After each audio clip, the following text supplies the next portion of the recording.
சிட்டுக்குருவி பொதுவாக பாதுகாக்கிறதுக்கு ஒரு அமைப்பு இருக்கா அப்படின்றது உங்களுக்குள்ள கேள்வியாக இருக்கலாம். ஆனால் சிட்டுக்குருவிக்கான அமைப்பு தேவை. ஏன் அப்படின்னா அது உணவு வாழ்விடம் முழுவதும் மனிதனை சார்ந்து வாழக்கூடிய பறவை.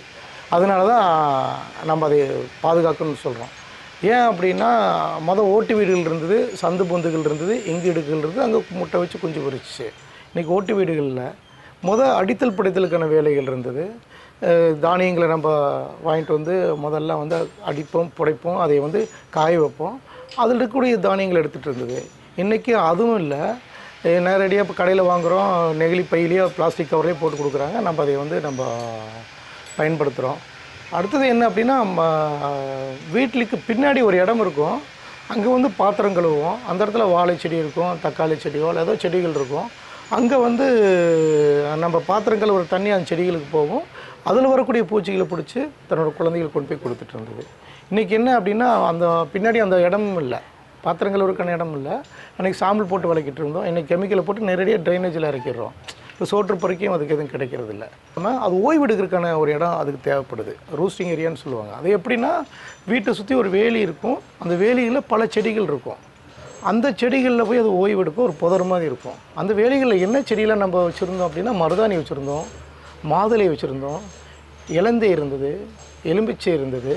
இதெல்லாம் அதுக்கு முக்கியமான இடம். அது ஓய்வெடுக்கிறதுக்கு முக்கியமான இடம். இப்போ இது காணாமல் போச்சு. உணவு நீங்கள் வீட்டுக்கு முன்னாடி குருணை அரிசியோ அல்லது தினையோ அல்லது நாட்டுக்கம்போ, இது மூணில் ஏதோ ஒன்று நீங்கள் வச்சிங்கனாலும், நம்ம காம்பவுண்டு சோத்து மேலே வச்சுட்டு ஒரு கப்பு தண்ணி வச்சினாலும் அந்த ஏரியாவில் ஏதோ இருந்துச்சுன்னா கண்டிப்பாக சிட்டுக்குருவி வரும். அது முட்டை வச்சு குஞ்சு பொறிக்க இடத்த தேடும். இடத்த தேடுறப்போ நம்ம டைமில் பாக்ஸ் மாட்டினோம்னா கண்டிப்பாக அந்த அதில் கொண்டு வந்து அந்த பெட்டி மாட்டினோம்னா அந்த பெட்டியில் கொண்டு வந்து அதுலேயே நார்களை கொண்டு வந்து வச்சு மெதுன்னு வச்சு ஓரளவுக்கு குப்பை மாதிரி சேர்த்து உள்ளே வச்சிடும். அதில் முட்டை வச்சு குஞ்சு பொறிக்கும். இப்போ அப்படி தான் நாங்கள் இருக்கிற இடங்கள் அப்படி தான் வச்சிட்ருக்குறோம். அது கூட சின்ன வயசில் நான் விளையாண்டுருக்கிறேன். அது கூட நான் நிறையா எங்கள் வீட்டுக்குள்ளேயே வரும், முட்டை வைக்கும், குஞ்சு பொறிக்கும். ஃபோட்டோக்கு பின்னாடி வரும்.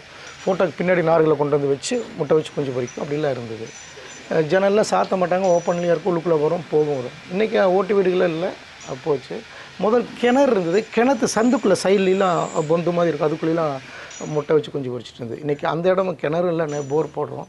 இவ்வளோ பிரச்சனை அது வாழ்வதற்கும் அது தன்னை இனம் பெருக்குவதற்கும் இவ்வளோ பிரச்சனை அது நம்மக்கிட்ட சந்திச்சிட்ருக்கு. ஏன் அப்படின்னா, இது முழுவதுமே நம்மளை டிஃபெண்ட் பண்ணியிருக்கு. பொதுவாக என்ன சொல்கிறாங்க அப்படின்னா, சிட்டுக்குருவி செல்ஃபோன் டவர் தான் அப்படின்னு சொல்கிறாங்க.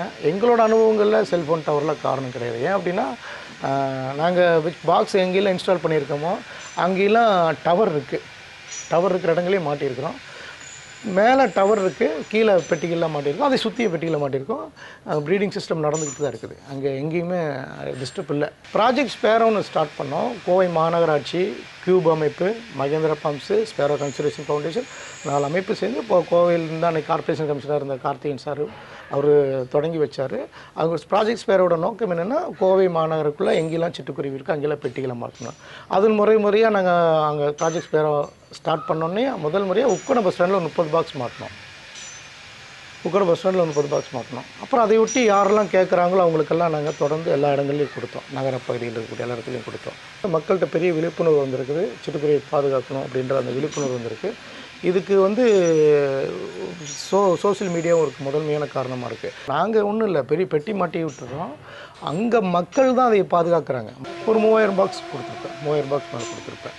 இப்போ நாங்கள் பெரிய ஒரு இதெல்லாம் ஒன்றும் கிடையாது. நாங்கள் சாதாரண லேத் ஒர்க் ஷாப் வச்சு லேத் ஒர்க் ஷாப்பில் வேலை செஞ்சுட்ருக்கேன். அதில் வரக்கூடிய காசுகளையும் எங்கள் கூட இருக்கிற நண்பர்கள் எல்லாமே தொழிலாளிகள் தான். அவங்களோட சேர்ந்து வச்சு தான் நாங்கள் இந்த பணியில் செய்கிறோம். பெருசாக இல்லை, எங்களால் என்ன முடியுதோ அதை செஞ்சுட்ருக்கோம். நல்லாவே செய்கிறோம். பாக்ஸ் கேட்குறாங்க அப்படின்னா, நான் என்ன கேள்வி கேட்பேன், நான் வீட்டுக்கு சிட்டுக்குருவி வருதுன்னு கேட்பேன். வருது அப்படின்னா கொடுப்பேன். வரலைன்னா வர வைக்கிறதுக்கு சில விஷயங்களை சொல்லுவேன். ஆனால் முதல் சொன்ன மாதிரி அவங்க அதை ஃபாலோ பண்ணாங்கன்னா வந்துச்சுன்னா திரும்பி கூப்பிடுவாங்க, பெட்டி வைப்பேன். 9943320303